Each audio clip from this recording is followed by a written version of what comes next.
Então, logaritmos, temos o inverso de exponenciais. São umas funções muito parecidas com as funções exponenciais, por isso que já tratamos juntos, na mesma aula. Na mesma aula conjugada, né?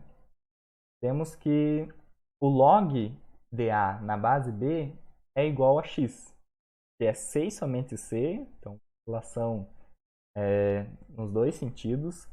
B elevado a x é igual a A. A potência B elevado a x é igual a A. Logo, essa é uma definição do logaritmo, já podemos interpretar assim. B é a base, igual nós já estávamos usando esse mesmo símbolo, essa mesma letra para a base, vai permanecer sendo base aqui. A é o logaritmando, então o nome é um pouquinho diferente, peculiar desse conceito. Eu vi no livro ali do Koch eles chamando de antilogaritmo, mas nunca tinha ouvido falar antes de pegar nesse livro.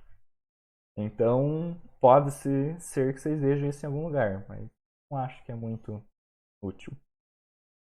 E x é o logaritmo. Então, se você pega tudo isso e resolve, o log de A na base B, você tem o logaritmo. Então, quando a gente chama log de A na base B de logaritmo, é porque a gente está chamando esse x, né? Esse carinha como um todo.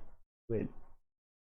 Então, se a gente for fazer um paralelo ali com potências, né? Com exponenciais, b elevado a x, que é a nossa potência, poderia ser base elevado ao logaritmo, que é igual ao logaritmando. É meio estranho de visualizar um logaritmo nos exponenciais. Então a gente usa essa outra forma aqui, né, de analisar. E cada um usa a sua nomenclatura para facilitar. Na exponenciação, por exemplo, b é a base, x é o expoente e a é a potência. Melhor de visualizar assim. Mais direto, né? Mais visual. A condição de existência para os logaritmos é que a base precisa ser positiva, mas diferente de 1. Se a base for 1, não dá certo, não tem valores que correspondem ali, é uma indeterminação matemática. Não existe. Pode argumentar de várias formas. Assim. E o A, que é o nosso logaritmando, ele precisa ser positivo, maior que zero. Se nós formos pegar qualquer número e colocarmos um logaritmo, não vai dar certo para os negativos. Ele precisa ser positivo, visto que eu preciso elevar algum número elevado a outro número real resulta nele. E lembrando que as potências, né, os expoentes, mesmo que eles sejam negativos, eles invertem a base da nossa fração e continua sendo positivo. Então, todos os números que nós vamos analisar nas potências, que potências, exponenciação e logaritmos estão tudo interligados, todos esses números elevados ali são positivos. Conforme vimos, a imagem é y maior que zero. Então, como consequência disso, o nosso A precisa ser positivo.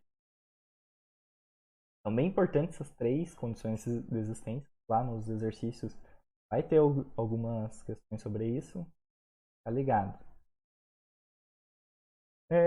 Um logaritmo especial, mais comum, que a gente usa é na base 10, chamado logaritmo decimal. Então, simplesmente no lugar do b, a gente vai ter o número 10.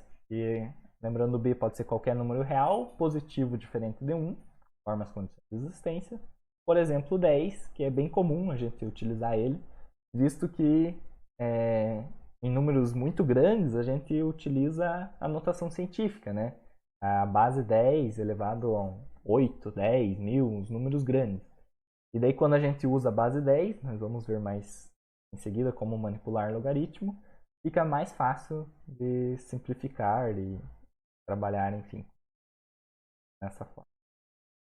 Logaritmo natural ou neperiano também é bem útil na nossa atividade. Ele tem a singularidade da base ser o número de Euler, que é o e. E o e vale 2,71828 aproximado. É um número finito, né, também.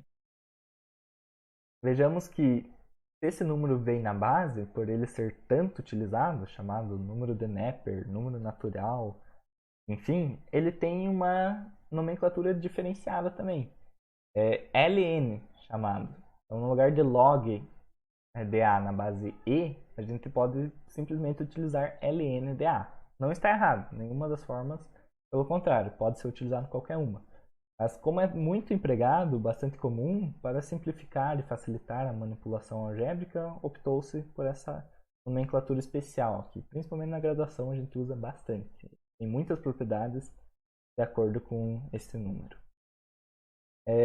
Uma curiosidade, foi encontrado por John Napier no século XVI, tanto o número quanto esse logaritmo.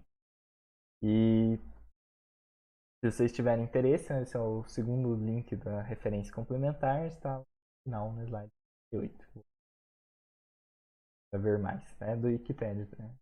Interessante. Agora vamos ver, com base nas nossas condições existências ali, as definições. Consequências dela, né? Primeiro, o logaritmo cuja base e o logaritmando é o mesmo, log de b na base b, ele vai ter o valor 1, vai ser unitário. Por quê? Porque b elevado a 1 é igual a b. Então, sempre que a gente for calcular o logaritmo, ou na maioria dos casos, vamos transformar esse logaritmo em uma potência. E vamos ver o que acontece. E vice-versa, né? As potências, no caso, as equações exponenciais com um expoente x na potência, transformamos para logaritmo para tentar resolver e facilitar a nossa vida. Então, partimos para a consequência 2, a definição. Qualquer logaritmo, qualquer base de logaritmo cujo logaritmando é 1, resulta em zero. Por quê? Porque qualquer número elevado a zero é 1.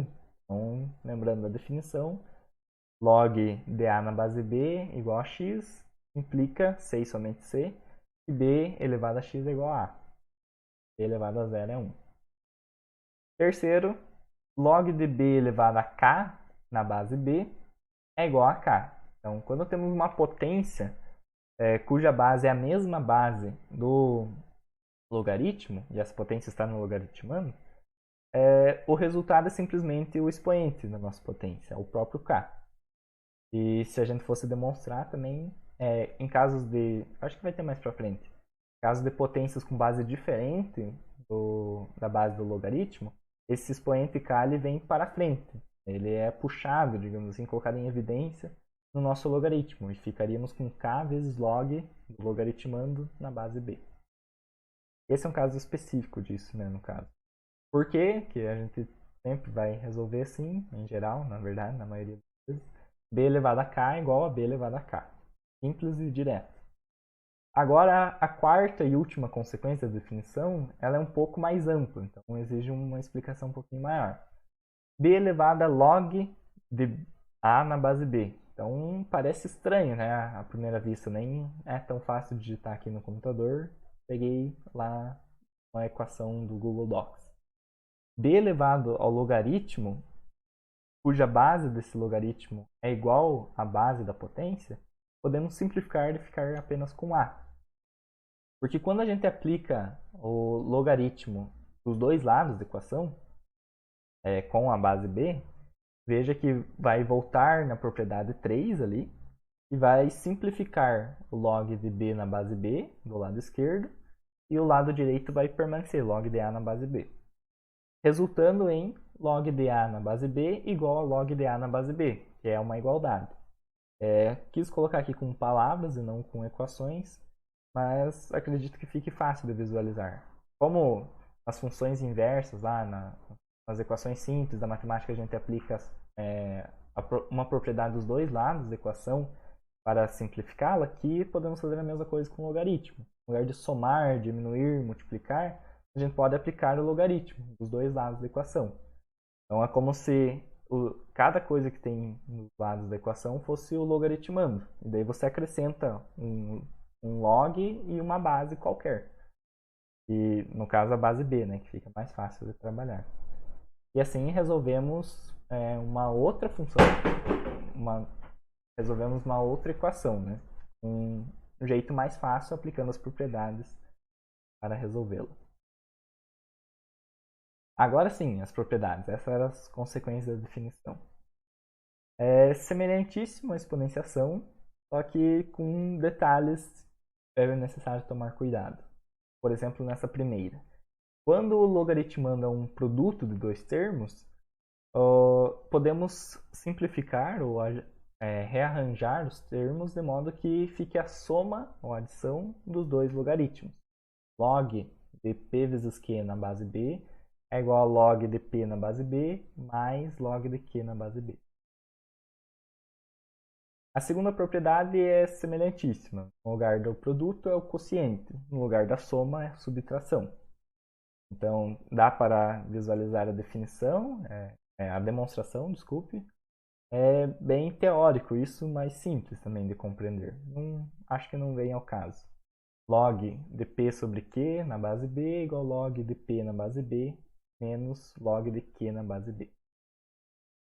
A terceira propriedade é aquela que eu mencionei na terceira consequência do slide anterior. Quando temos um logaritmando com expoente, podemos pegar esse expoente e puxar para frente do logaritmo.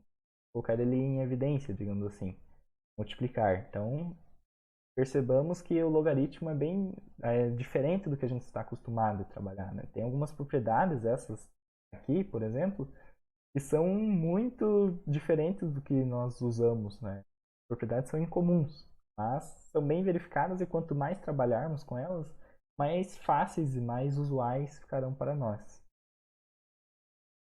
O logaritmo de A na base B, aqui seria essa propriedade 4 chamada de mudança de base.